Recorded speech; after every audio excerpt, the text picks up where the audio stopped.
오늘 우리에게 주신 하나님의 말씀은 로마서 3장 1절부터 20절 말씀입니다. 봉독은 9절부터 하겠습니다. 그러면 무엇을 말해야 하겠습니까? 우리 유대 사람이 이방 사람보다 낫습니까? 전혀 그렇지 않습니다. 유대 사람이나 그리스 사람이나 다 같이 죄 아래에 있음을 우리가 이미 지적하였습니다. 성경에 이렇게 기록되어 있습니다. 의인은 없다. 한 사람도 없다. 깨닫는 사람도 없고 하나님을 찾는 사람도 없다. 모두가 곁길로 빠져서 쓸모가 없게 되었다. 선한 일을 하는 사람은 없다. 한 사람도 없다. 그들의 목구멍은 열린 무덤이다. 혀는 사람을 속인다. 입술에는 독사의 독이 있다. 입에는 저주와 독설이 가득 찼다. 발은 피를 흘리는 일에 빠르며 그들이 가는 길에는 파멸과 비참함이 있다. 그들은 평화의 길을 알지 못한다. 그들의 눈에는 하나님을 두려워하는 빛이 없다. 율법에 있는 모든 말씀이 율법 아래 사는 사람에게 말한 것임을 우리는 압니다. 그것은 모든 입을 막고 온 세상을 하나님 앞에서 유죄로 드러내려는 것입니다.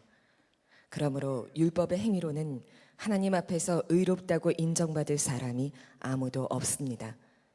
율법으로는 죄를 인식할 뿐입니다. 명절 잘 보내셨습니까? 네. 오늘은 우리가 너무나 잘 아는 원죄 교리에 대한 말씀을 드려야 될 것 같습니다. 10절 말씀에 의인은 없다, 한 사람도 없다라고 하는 말씀이 우리가 잘 아는, 너무나 익히 잘 아는 모든 사람은 다 죄인이다 라고 하는 원죄에 대한 교리에 대한 근거입니다. 저는 지금까지 만나본 예수 믿는 우리 그리스도인들 중에 자기는 죄인이 아니라고 말하는 사람을 한 사람도 못 봤습니다. 그런 뜻에서 보면 예수 믿는 사람은 거의 대부분 이 원죄의 교리를 다 믿는 것 같습니다. 자기가 죄인이라는 사실을 인정하는 것 같습니다. 그러나 이걸 교리로 아는 것과 실제로 내가 죄인인 것을 아는 것은 엄연히 구분이 됩니다. 많은 그리스도인들이 자기가 죄인이라고 고백은 하지만 실제로 자기가 죄인이라고 생각하고 있는 것 같지 않는 것 같습니다. 그건 은혜롭지 않은 걸 보면 압니다. 자기가 죄인이라는 사실을 정말 깨달은 사람은 다른 사람에게 은혜롭습니다. 그리고 다른 사람을 정말 사랑합니다. 자기가 어떤 죄인인가를 아는 사람은 다른 사람에게 까다롭지 않습니다. 그러나 실제로 여러분도 다 경험해 보셨겠지만 교회 생활 중에 성도들의 관계가 그렇게 쉽지 않습니다. 갈등도 많고 서로 다툼도 많고 또 서로 정죄하고 판단하는 일도 많습니다. 그건 뭘 말하는 거죠? 자기가 죄인이라는 사실을 아직도 제대로 깨닫고 있지 못하다는 뜻입니다. 한 번은 복음학교를 다녀온 어느 목사님께서 복음학교에서 정말 은혜를 많이 받았는데 한 가지만 이야기하라고 한다면 자기가 얼마나 큰 죄인인가를 깨달았다, 그렇게 말씀을 하셨어요. 정말 귀한 거를 깨달은 거죠. 그런데 참 어이없는 일이기도 하지요. 목사님이신데 자기가 얼마나 큰 죄인인가를 그럼 그동안을 몰랐다는 이야기입니까? 복음학교 가서 깨달았다면 이건 우리들의 이야기이기도 합니다. 우리는 다 자기가 죄인이라고 고백은 하지만 실제로 자기가 죄인이라는 사실을 제대로 깨닫지 못하고 예수 믿고 있는 겁니다. 그래서 은혜로운 생활을 경험을 못하는 겁니다. 우리가 죄인이라고 이렇게 고백하는 것은 그저 거짓말도 해봤고 남의 것 손대보기도 했고 어릴 때 부모님 말씀 안 듣고 속썩이기도 했고 또 아주 음란한 것들에 내가 빠지기도 했었고 누구랑 싸우기도 했었고 뭐 그런 내가 죄를 지었었기 때문에 나도 죄인이지, 이렇게 생각하는 경향이 많습니다. 아직도 교인들 중에 나 죄인, 그렇습니다. 솔직히 제 인정합니다. 어릴 때 부모님 속도 많이 썩여드렸고 저도 생각해 보니까 잘못된 행동도 많이 했었습니다.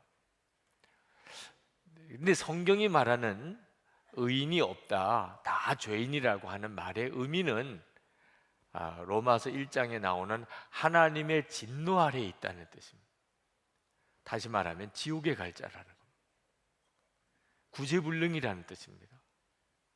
하여튼 무언가 좋게 볼 게 하나도 없다는, 완전한 죄인이라는, 지옥밖에는 갈 데가 없는 거예요.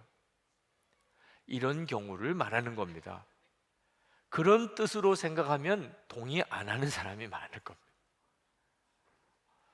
아니요, 사이코패스라든지 이런 끔찍한 죄인들, 또는 가정 파괴범이나 살인을 여러 사람 죽인 살인범이나 이런 사람들은 지옥에 가도 뭐 당연하다고 생각은 드는데, 아니 뭐 어릴 때 부모님 말씀 안 듣고 뭐 또 좀 방탕한 일도 좀 갖고 또 거짓말도 좀 하고 이랬던 것 가지고서 지옥에 가야 된다, 이건 너무 불공평하잖아요. 이렇게 생각하는 경향이 있습니다. 그래서 성경에 없는 개념을 우리는 만들어냅니다. 괜찮은 죄인. 네. 자기는 괜찮은 죄인이에요. 아주 나쁜 죄인은 아니고 그래도 그냥 평균 정도 중간쯤 가는 죄인, 큰 죄인은 아니고 작은 죄인, 이런 식의 개념을 우리 스스로 만들어 놓고 그리고 자기가 그 자리에서 피하고 있는 거죠. 자기가 지옥에 갈 수밖에 없었던 죄인이었다는 그런 의식이 없습니다. 그것은 죄에 대해서 우리가 영 잘못 생각하고 있기 때문이에요. 우리는 이 죄를 실제로 지은 열매들을 생각합니다. 그래서 죄를 많이 지었다, 끔찍한 죄를 지었다, 그런 사람들은 악한 사람. 죄를 짓기는 하지만 아주 작은 죄, 또 그런 죄도 사람들 눈에 거의 드러나지 않고, 그러면 이 사람은 좋은 사람, 건전한 사람, 우리는 그렇게 분류합니다. 그러나 성경은 죄의 양을 가지고 사람을 분류하지 않습니다. 성경은 그 본성을 말하는 거예요. 본성을. 여러분, 사과 나무인지 아닌지는 사과 열매를 많이 맺은 것을 보고 아는 겁니까? 열매가 하나밖에 안 맺혔는데 그 맺혀진 열매가 사과예요. 그러면 무슨 나무입니까? 사과나무죠. 그건 열매가 많이 맺히든 안 맺혔든 그냥 나무가 사과나무인 겁니다. 죄가 있으면 죄인인 거죠. 우리의 본성이 죄인이니까 죄가 나오는 거죠. 죄를 많이 지어서 죄인이 아닌 겁니다. 지금 사도 바울은 우리 모든 사람이 다 하나님의 진노 아래 있다는 사실을 말씀하고 있습니다. 지금 그 내용을 읽고 있는 거예요. 로마서 1장에서 그 말씀을 하셨습니다. 모든 사람이 하나님의 진노 아래 있다고. 그러면서 첫 번째로 하나님을 믿지 않는 사람들의 죄성에 대해서, 죄악에 대해서 쭉 설명을 했습니다. 그리고 로마서 2장에 와서는 하나님을 잘 믿는다는 유대인들의 죄악에 대해서 또 폭로했습니다. 사도 바울의 말은 하나님을 잘 믿는다는 사람이든 안 믿는다는 사람이든 다 하나님 앞에서 죄인이라는 겁니다. 그래 로마서 3장에 와서 또 유대인 이야기를 합니다. 이유는 유대인들이 동의를 안 하니까. 유대인들은 사도 바울의 말에 대해서 계속 항의합니다. 우리는 이방인과 달라요. 우리는 하나님의 말씀을 받은 사람이라고요. 사도 바울이 이 로마서 3장 1절 2절에서 그 점에 대해서 인정합니다. 그렇다. 하나님의 말씀을 받은 것은 유대인들의 큰 특권 중에 하나다. 그러나 하나님의 말씀을 받았다고 죄를 안 짓고 의인인 것은 아니라. 우리가 아이가 여럿 있는데 큰 아이에게 아빠가 어떤 말을 다른 동생들에게 전해주라고 큰 아이를 불러다가 이야기를 했습니다. 그건 큰 아이의 특권이죠, 그죠? 대표로 자녀들을 대표로 아버지에게 와서 아버지가 지시하는 말을 들었습니다. 그건 분명히 큰아이인 것은 사실인 거죠. 그러나 아버지가 하는 말을 큰아들이 들었다고 큰아들이 아버지 말을 잘 듣는다는 보장은 아닌 거죠. 유대인을 하나님이 택하시기는 했지만, 그래서 하나님의 말씀을 맡겼지만 유대인들이 그것 때문에 하나님을 뜻대로 잘 살았다는 증거는 아닌 거죠. 그 말을 지금 사도 바울이 로마서 3장 1절부터 8절까지 쭉 하고 계신 겁니다. 그러면서 사도 바울이 결론을 짓습니다. 9절 말씀에 우리 유대 사람이 이방 사람보다 낫습니까? 전혀 그렇지 않습니다. 하나님의 율법을 가진 사람이든 아니든 똑같이 다 죄인이라는 겁니다. 유대인들은 그 점에 대해서 지금도 동의 안 합니다만 사도 바울이 말하려고 하는 핵심은 본성, 죄의 본성을 말하고 있는 거예요. 유대인이나 또 이방인이나 본성으로는 모든 인간은 다 지옥에 갈 수밖에 없는 죄인이라는 거예요. 절대로 여러분, 죄는요, 율법을 내가 아느냐 모르느냐 또는 율법을 지켰느냐 안 지켰느냐 하는 문제로 따질 문제가 아닙니다. 사람의 본성이 어떠냐 하는 걸 말하는 겁니다. 1995년 10월 7일자 국민일보 칼럼입니다. 스크랩을 해두었었는데 한 20년 전 이야기이긴 합니다만, 거기에 그 칼럼을 쓴 필자가 서울대학병원 특실에 입원해 있는 어떤 지인을 찾아간 그 일을 썼어요. 그분은 외교관이고 이제 대사로 오랫동안 일하시던 이제 연세가 지긋하신 분입니다. 아주 신사 중에 신사죠. 외교관이고 대사였으니 매너가 얼마나 좋았겠어요. 아주 예의 범절이 깍듯한 그런 분이었는데, 그분을 찾아 병실에 들어가는데 그 아내 되는 분이 팔을 낚아채면서 구석에 가서 아주 민망한 이야기를 하세요. 죄송한 이야기이긴 합니다만 대사님께서 쌍욕을 하시더라도 너무 난감해하지 마시고 양해해 주세요. 그런 이야기를 하시더라고요. 그러면서 그 부인 되시는 분이 아주 난처한 이야기를 하시는데, 평소에 욕이라고는 한 번도 안 해보시고 60평생 욕이라고는 안 해보고 누가 욕을 하면 그렇게 민망해하고 싫어하시던 이분이 갑자기 병원에 입원을 하셔서 누가 찾아오든지 간에 입에 담기 힘든 욕을 막 하신다는 거예요.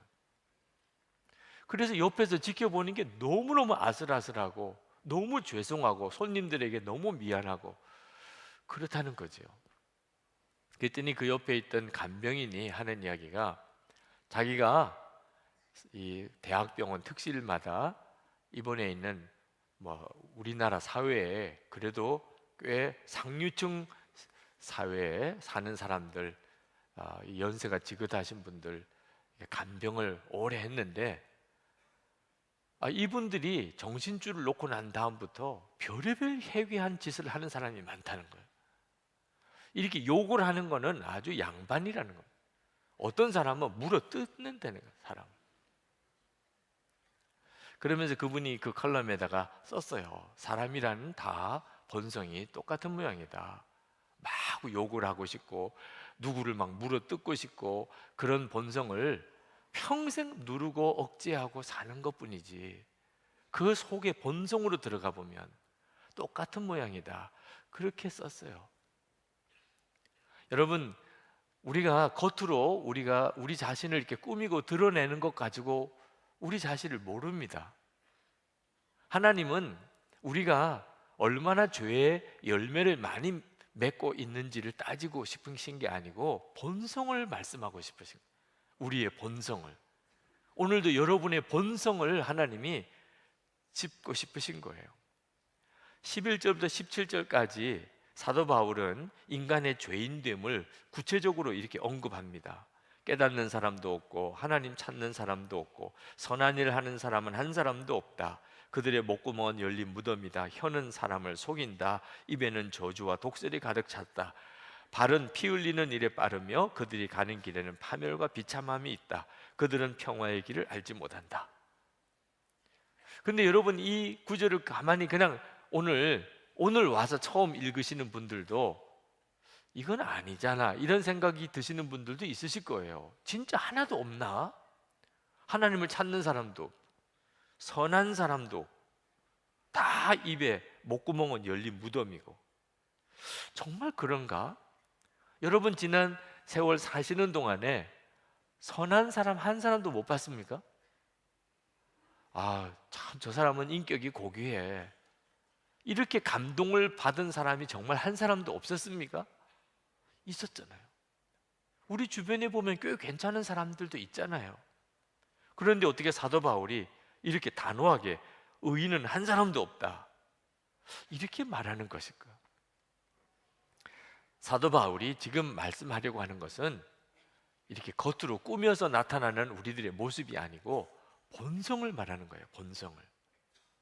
18절에 그 말씀을 하고 있는데, 그들의 눈에는 하나님을 두려워하는 빛이 없다.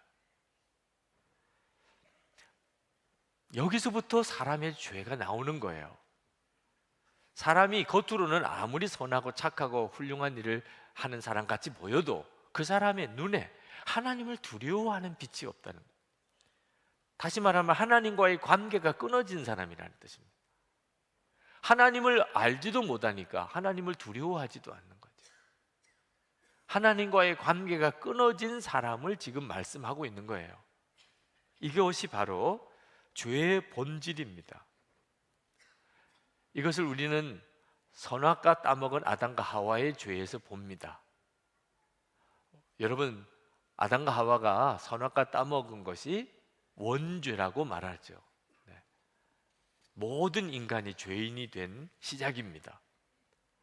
근데 여러분, 한번 생각해 보세요. 여러분 나름대로 그동안에 여러 가지 죄를 경험하셨을 겁니다. 그렇죠? 사람이 짓는 죄가 여러 가지가 있잖아요. 아주 정말 끔찍하고 악한 죄도 있고, 하얀 거짓말이라고 그러나요? 참 충분히 이해할 만한 이런 죄도 있고. 근데 선악과 따먹은 것은 어느 정도쯤 죄인이에요? 하나님이 먹지 말라고 한 선악과를 따먹었어요. 이건 어느 정도쯤 들어가는 죄 같아요? 윤리 도덕으로 생각하면 그게 그렇게 큰 죄 같지 않습니다.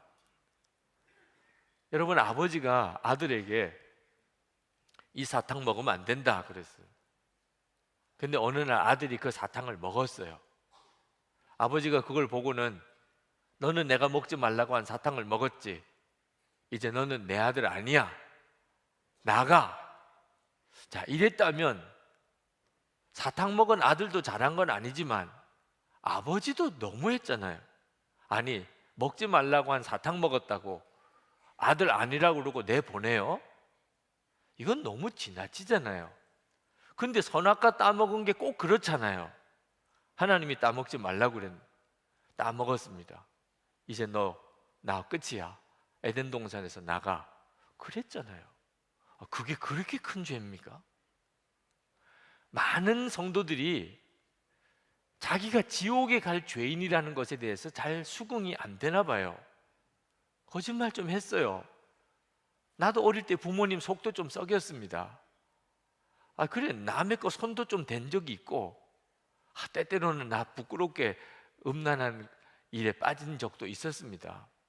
그러나 그것 때문에 지옥에 가야 된다, 이건 너무하잖아요. 이게 받아들이지 않는 분들이 여전히 많습니다. 선악과는요, 우리가 짓는 죄 중에 가장 작은 죄 중에 하나같이 보여요. 그런데 이 죄가 온 인류의 원죄라니 도대체 어떻게 이해해야 되는 거죠? 선악과는 하나님을 내 마음에서부터 내쫓은 죄입니다. 우리 마음이 아주 작은 영역인 것 같아 보여도 여기도 하나의 왕국이에요. 아담과 하와의 마음에는 하나님이 왕이셨습니다. 하나님이 왕이셨을 때는 에덴 동산에서 살았어요. 근데 하나님이 하지 말라는 게 하나 있었어요. 선악과를 따먹지 말라. 그 선악과를 따먹지 말라는 것을 지키는 동안에는 하나님이 왕이십니다. 근데 어느 날 마음에 유혹이 들어왔습니다. 하나님이 진짜 선하신가? 왜? 따먹지 말라는 게 있어요. 따먹지. 선악과를 따먹지 말래셔. 하나님이 진짜 좋으신 하나님이라면 다 먹으라고 그러지 왜 하나는 먹지 말라고 그랬을까? 저거 먹으면 눈이 밝아져서 나도 하나님처럼 된대. 마귀가 이제 하나님에 대한 의심을 마음에 자꾸 심어주는 거죠. 근데 문제는 하와가 그걸 마음에 받아들입니다. 하나님이 왕 되심이 벌써 무너지고 있어요. 그런가? 정말 그런가? 그러고 보니까 선악과가 진짜 맛있어 보이는 거예요. 하나님이 왜 저렇게 맛있는 걸 먹지 말라고 그랬을까? 선하시지 않나 봐. 하나님이 내가 하나님처럼 되는 것을 싫어하시나 봐. 별의별 생각을 하면서 마귀가 주는 마음을 품어버려요. 그건 무슨 뜻이냐? 하나님을 내쫓는 거죠. 반역이 일어나는 겁니다.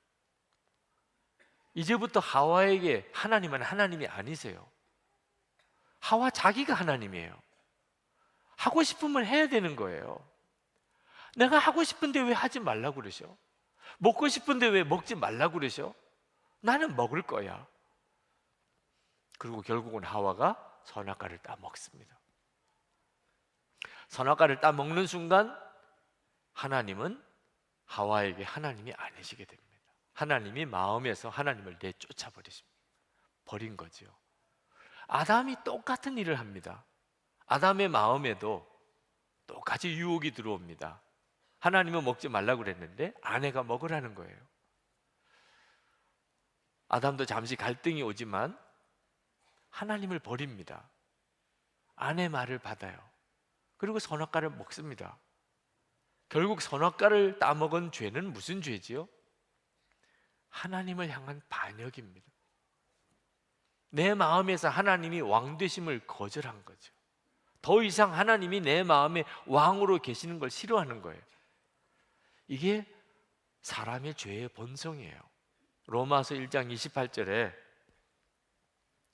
그들이 마음에 하나님 두기를 싫어하며, 이것이 죄예요. 마음에 하나님 두기를 싫어하는 거예요.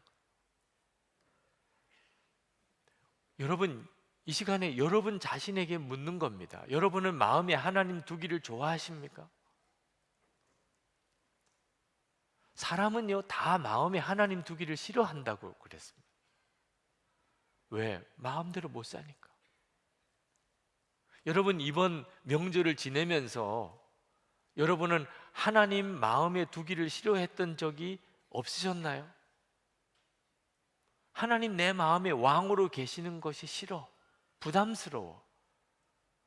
내 마음대로 할 거야. 하고 싶으면 하고 하기 싫으면 안 하고. 이건 우리 모든 사람이 가지고 있는 공통된 속성입니다. 자녀 길러보면 어쩔 수 없이 이건 해라, 이건 하지 마라 이렇게 가르치게 됩니다. 어릴 때는 곧장 말을 잘 듣더니 아이들이 자라면서 서서히 반항을 하기 시작해요. 이거 해, 이거 하지 마.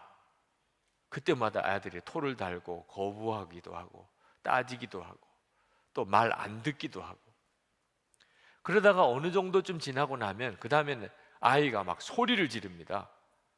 엄마 아빠는 마음대로 다 하면서 내가 하고 싶은 대로 하는 건 하나도 없어. 말을 해도 어떻게 그렇게 해요?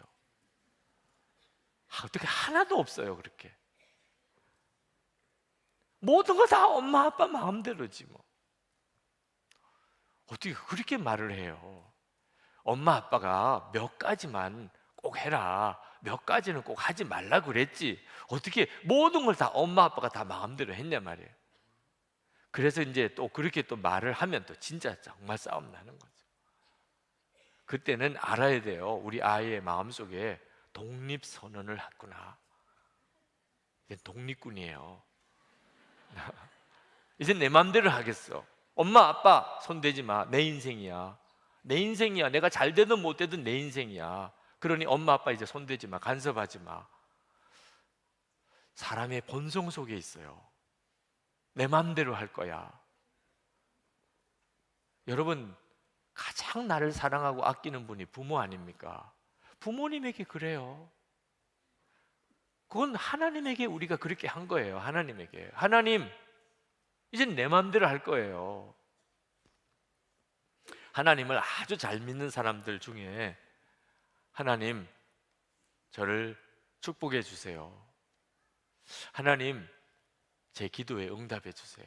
하나님, 축복의 하나님, 은혜의 하나님 아니십니까? 저 좀 잘 되게 해주세요. 좀 한번 잘 살아보고 싶습니다.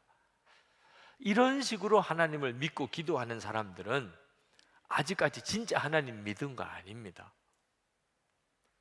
그는 여전히 하나님과 사이에서 중심은 자기예요. 자기가 생각하는 대로 원하는 대로 안 되면 그는 하나님을 저주하고 하나님 부인하고 떠납니다. 왜? 자기가 하나님이니까. 선악과를 따먹은 죄는 자기가 하나님이 된 것에 대한 선언이에요. 내가 하나님이에요. 이제 내게 있어서 하나님은 나 자신이에요. 마귀가 결국은 그렇게 부추긴 거죠. 이것이 죄의 본성이에요. 이런 사람이 지옥에 가는 거예요. 왜? 하나님과 관계가 끊어져 있으니까. 하나님과 함께 하는 곳은 하나님과의 관계가 바로 된 사람, 하나님이 마음의 왕이 된 사람, 그 사람은 영생을 얻는 거예요. 하나님과 관계가 끊어진 사람은 결국은 갈 데가 지옥밖에 없어요. 열매가 많든 적든, 죄의 열매가 많든 적든 상관없어요. 그는 이미 지옥 갈 자예요. 누가복음 18장에 예수님께서 이 문제에 대해서 한 사건을 통하여 우리에게 정확하게 또 이야기를 해주고 계십니다. 부자 관원인 어떤 청년이 예수님께 와서 어떻게 하면 영생을 얻을 수 있겠습니까? 라고 물었어요. 여러분, 부자요, 관원이요, 청년인데 믿음도 좋아. 꼭 사회 삼으시기 바랍니다. 뭘 더 찾겠어요? 이 세 가지가 다, 네 가지가 다 있는데. 그러니 대단한 사람, 영생이 있으면 그 청년이 얻는 거죠. 부자요, 관원이요, 청년인데 영생을 구하고 있어요. 그리고 율법을 다 지켰대. 뭐 더 볼 게 있겠어요? 당연히 그 청년이 영생을 얻은 거지. 그런데 예수님은 한 가지 부족하다고 그랬어요. 한 가지 부족하다. 그러면서 말씀하시기를, 내 가지고 있는 재산 가난한 사람에게 다 나눠주고 나를 따르라. 그러면 천국에서 내 상급이 클 것이라. 여러분, 예수님이 하신 말씀을 영생을 얻으려면 가진 재산 가난한 사람에게 다 나눠주는 것이구나. 아닙니다. 그런 뜻으로 하신 말씀 아닙니다. 영생 얻는 조건을 말씀하시려고 하신 말씀 아닙니다. 예수님께서 말씀하신 핵심은 내 마음의 주인이 누구냐 하는 걸 묻는 거예요. 내가 부자요, 관원이요, 젊지만 하나님의 율법을 잘 지키고 그리고 영생에 대한 갈망도 있지만 물어보고 싶다. 영생을 얻으려고 했으니 물어보고 싶다. 내 마음의 주인이 누구냐? 그래서 주님이 가진 재산 다 가난한 사람에 나눠주고 나를 따라오너라.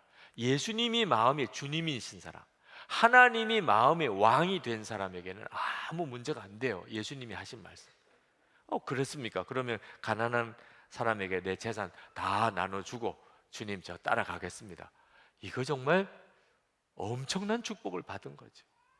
가지고 있는 재산 다 나눠주고 영생 얻을 수 있다면 이 사람은 수지 맞은 거예요.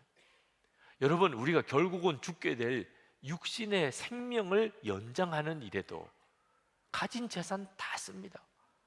빚까지 져요. 수억 원의 빚까지 진다고요. 이 생명 조금 더 연장하기 위해서 병원에다가 그 엄청난 돈 다, 치료비, 입원비, 수술비 다 지불하고, 그리고 우리 육신의 생명도 연장하려는 게 우리들 아닙니까? 그래서 겨우 몇 년 더 사는 거잖아요. 빚은 엄청나게 지고. 그런데 영생이에요. 육신의 생명도 아니고. 가진 재산 다 가난한 사람에게 나눠주고 영생을 얻을 수 있다면 이건 뭐 수지 맞은 거죠. 그런데 이 부자 청년에게는 그 순간에 온몸이 굳어버리는 것 같았어요. 왜? 마음의 중심에 주인이 돈이었기 때문에. 돈이었어요. 돈이 그 사람의 낙이고 기쁨이고 사는 이유였어요. 그러니까 돈 나눠주라니까 이건 못하겠다는 거예요.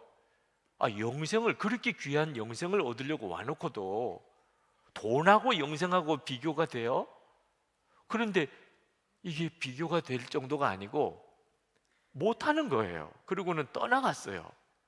영생을 잃어버리는 한이 있어도 돈은 잃어버릴 수가 없어. 그래서 이 부자 청년이 영생을 못 얻은 겁니다. 왜? 율법을 안 지킨 거 아니잖아요. 어려서부터 율법을 다 지켰대. 율법을 지켜서 사람이 의로워지는 거 아니라는 확실한 증거죠. 사람이 마음에 돈을 주인 삼고 사는 사람도 겉으로는 율법을 잘 지키는 것처럼 살 수 있다. 이거 말씀에서 우리에게 깨우쳐 주시는 거예요. 얼마든지 그렇게 할 수 있어요.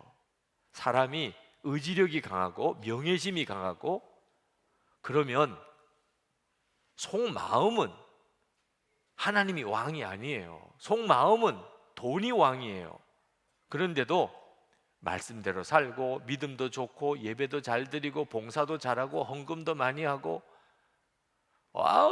주변 사람들이 다 저 사람은 믿음이 좋은 사람, 구원받으면 저 사람이 제일 먼저 받을 거예요. 이렇게 말하게 만들 수 있다는 거예요. 그러니 속으면 안 돼요. 여러분이 진짜 천국에 갈 사람인지 지옥에 갈 사람인지는 여러분의 마음이 정말 주님이 왕이시냐고 하는데 달려 있는 거예요. 얼마든지 겉으로 믿음 좋은 것처럼 꾸밀 수 있다고요. 마음이 하나님이 왕이 아니면서도.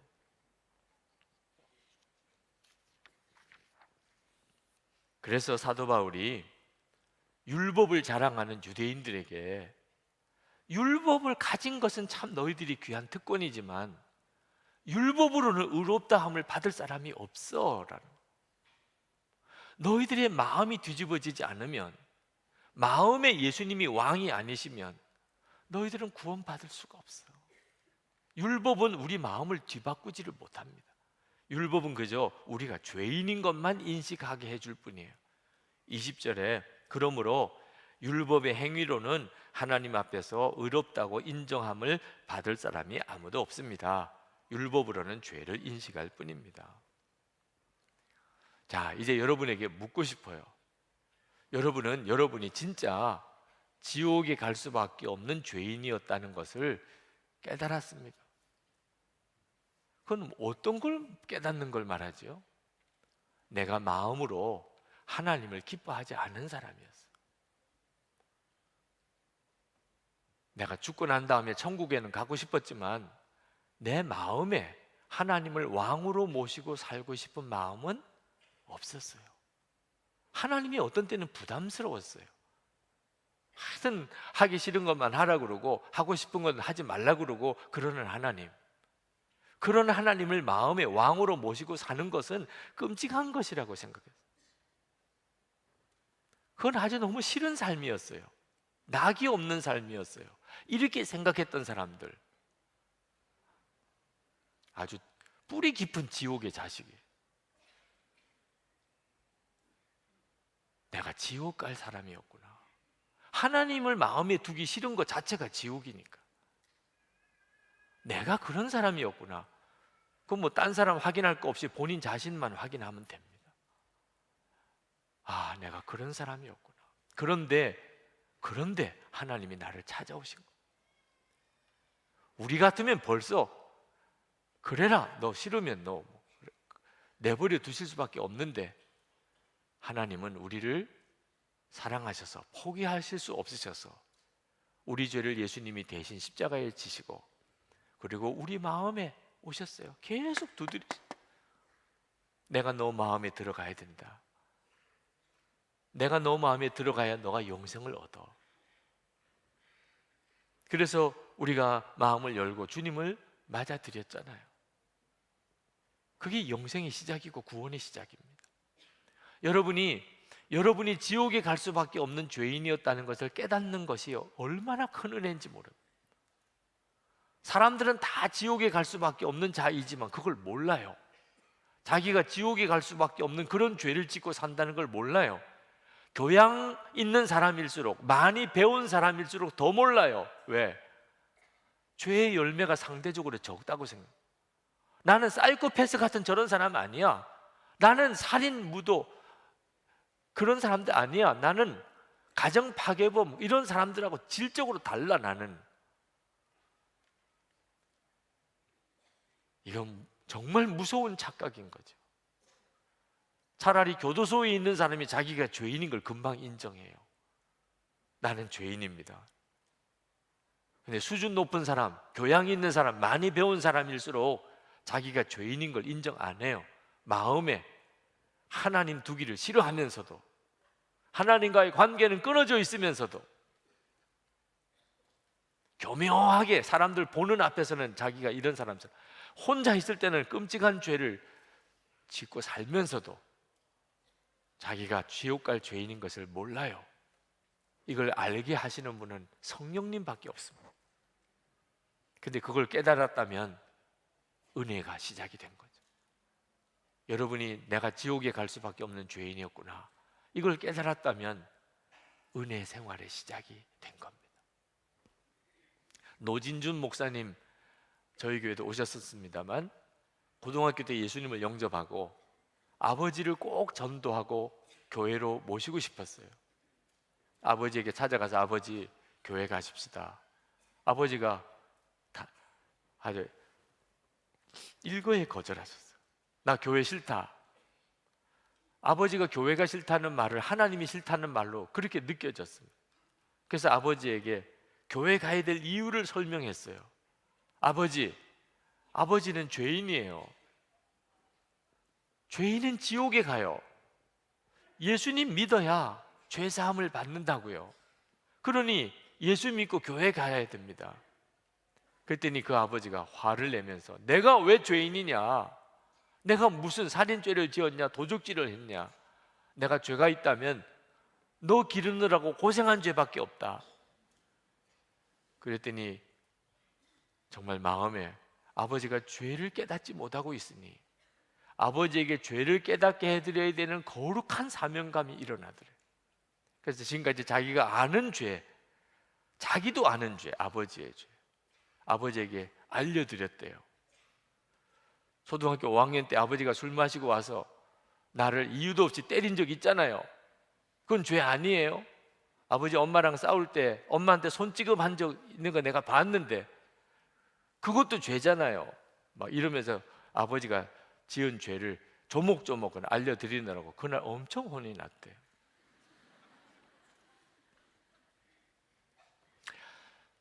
자기가 죄인인 것을 그 어떤 방법으로도 사실 깨우쳐 줄 수가 없어요.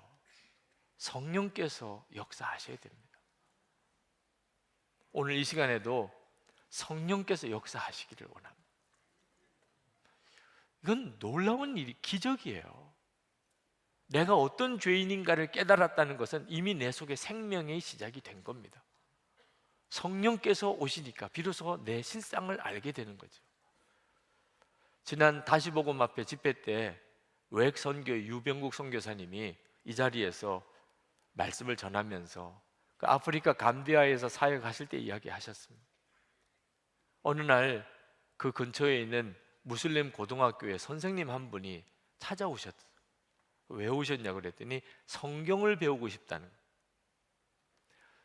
깜짝 놀랐어요. 성경을 배우고 싶다는데 성경을 가르칠 수밖에 없지요, 선교사님이니까. 그런데 가만히 알아보니까 이분이 성경을 배우려고 온 동기가 선교사님에게 무언가 시비거리를 만들고 선교사를 내어 쫓으려고 온 거예요. 이분이 아주 무슬림 교리에 정통한 사람입니다. 그러니까 선교사님과 논쟁을 하려고 온 거예요. 자, 성경을 배우고 싶다는데 성경을 가르쳐야 되나? 아니면은 뭐 의도가 그런 의도니까 아주 모른 척하고 거부해야 되나? 그래도 성경을 배우겠다고 온 사람에게 성경을 가르치지 않겠다고 할 수도 없고 해서 성경을 가르치기로 마음이 결심을 했는데 하나님 지혜를 주십시오. 어떻게 해야 됩니까? 그러다가 한 가지 지혜가 떠오른 게 있었어요. 그래서 그분을 만나서 제가 성경을 가르쳐 드리겠습니다. 자, 그러면 제가 가르치는 선생이고 당신은 제자인 학생이지요. 제가 하라는 대로 하셔야 됩니다. 이제 제가 성경을 가르쳐 드릴 텐데 질문하고 싶은 게 생길 겁니다. 제가 질문하라고 할 때까지는 절대 질문하면 안 됩니다. 그렇게 하시겠습니까? 질문할 시간은 드리겠습니다. 그랬더니 그분이 그렇게 하자. 자기도 학교에서 가르치는 선생이니까 선생님이 하라는 대로 그렇게 하겠다고. 그래서 그때부터 사형리를 가지고 이제 성경을 가르치기 시작을 했어요. 4번 만나기로 약속한 거죠. 첫째 날 사형리를 가르치는데 얼굴이 막 몇 번이고 일그러지는데 말을 하고 싶어 하더래요. 그래서 질문을 해도 되냐? 제가 질문할 시간을 드릴 때까지는 질문하지 마십시오. 그때는 막 너무너무 힘들어 하더래요. 2번째 시간에 아주 막 진땀을 흘리더래요. 질문해도 되느냐? 아니요. 질문할 시간 드릴 테니까 가만히 계세요. 3번째 시간에는 거의 죽을 것 같이 힘들어 하더래요. 자, 이제 마지막 시간에 이제 4번째 원리를 가르치고 이제 질문을 하게 해드려야 되거든요.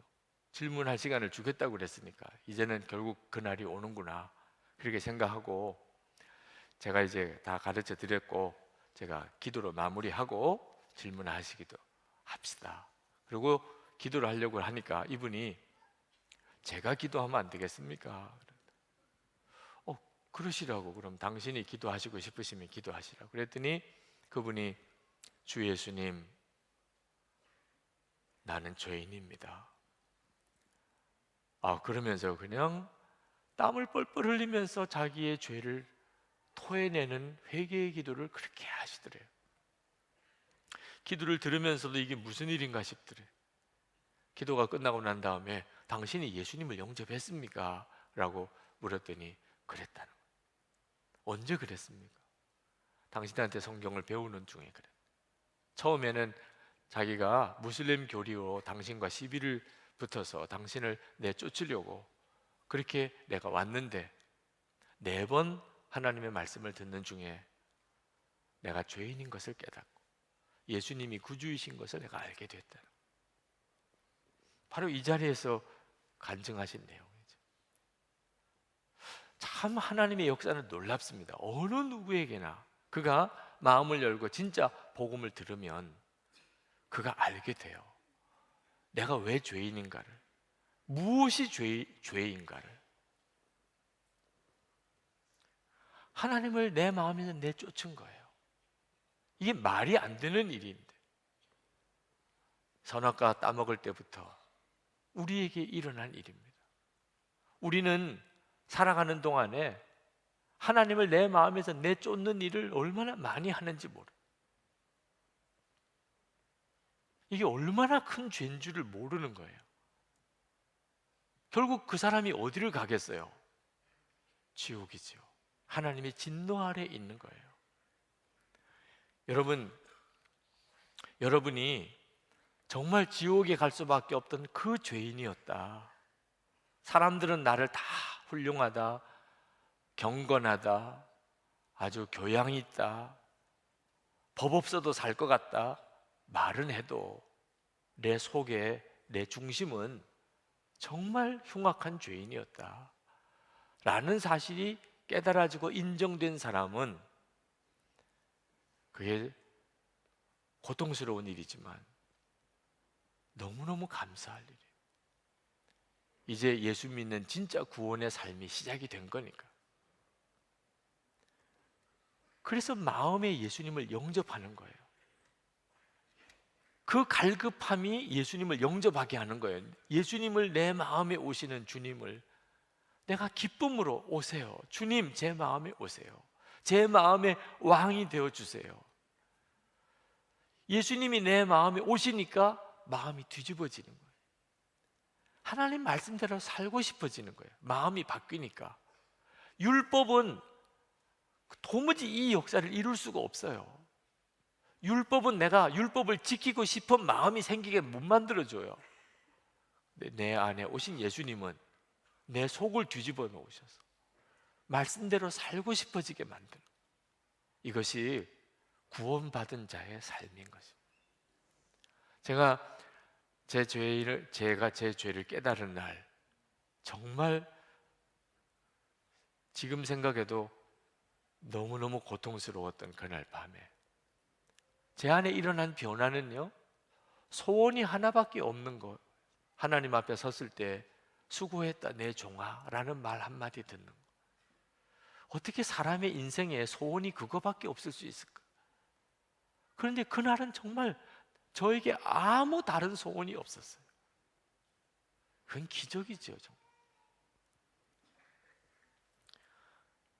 여러분은 여러분이 정말 지옥에 갈 그런 죄인인 것을 알게 된 게 언제입니까? 이것을 깨닫고 나면 모든 상황이 감사해요. 모든 사람이 다 사랑스럽습니다. 이걸 은혜의 시작이라고 하는, 은혜 생활이 시작이 되는 거예요. 이제부터 모든 상황이 감사하고 모든 사람이 사랑스러워. 소련이 공산주의 체제가 무너지고 이제 개방이 되면서 문을 닫았던 교회들이 문을 열게 된 교회들이 많았습니다. 어느 목사님이 예배당을 다 내부로 정리하고 이제 예배를 드려야 되니까, 근데 바깥에 누가 예배당에 들어오지도 못하고 예배당 문을 두드리는 사람이 있어서 나가봤습니다. 나가봤더니 어느 여자분 네 분이 서 있습니다. 들어오지도 못해 예배당에. 누구시냐고, 왜 오셨냐고 그랬더니 자기들은 거리의 여자, 창녀였다는 거예요. 우리도 예수 믿을 수 있습니까? 그 마음을 이 목사님이 느끼고 그들에게 예수님의 값없는 십자가의 복음을 전하고 예수님을 영접시켰습니다. 예배당 바깥에서. 그리고 그들이 기쁜 마음으로 예배당 안에 들어왔었다고 합니다. 이게 은혜예요. 자기가 죄인인 것을 진짜 깨달은 사람은 다른 사람에게 은혜롭습니다. 어떤 사람에게도 은혜롭습니다. 내가 지옥에 갈 수밖에 없는 죄인이었던 것을 깨달으면 모든 사람에게 은혜롭습니다. 필립 얀시가 세상 어디에서도 얻을 수 없는, 교회만이 줄 수 있는 한 가지, 그게 무엇인가? 라고 질문했는데 그 대답은 은혜예요. 이 세상 어디에서도 줄 수가 없고 오직 교회에서만 줄 수 있는 오직 한 가지가 은혜예요. 왜? 다 지옥에 갈 수밖에 없는 죄인이 구원받은 간증을 가지고 모인 곳이 교회니까. 여러분, 이제 눈을 열어 눈을 뜨셔야 됩니다. 여러분이 어떤 이유로 인하여 죄인인지를 깨달으셔야 돼요. 그리고 그런 여러분에게 하나님을 나는 마음에서 하나님을 내어 쫓았는, 나는 하나님 싫었어요. 하나님이 내 삶의 왕 되시는 것은 너무 부담스러웠어요. 어떻든지 하나님 안 보는 곳에서 살고 싶었어요. 그런데 하나님은 나를 끝까지 찾아오셨어요. 그리고 내 마음을 두들기셨어요. 그리고 내 안에 오셨어요. 이것이 은혜예요. 이것이 예수 믿는 삶이에요.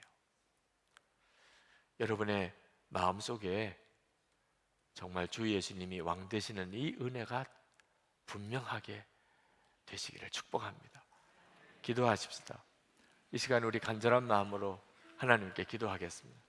하나님, 저는 하나님을 솔직히 부정하고 부인하고 하나님을 솔직히 싫어하고 하나님을 내 마음에서 내어 쫓았던 사람입니다. 수도 없이 선악과를 따먹었던 일이 많았습니다.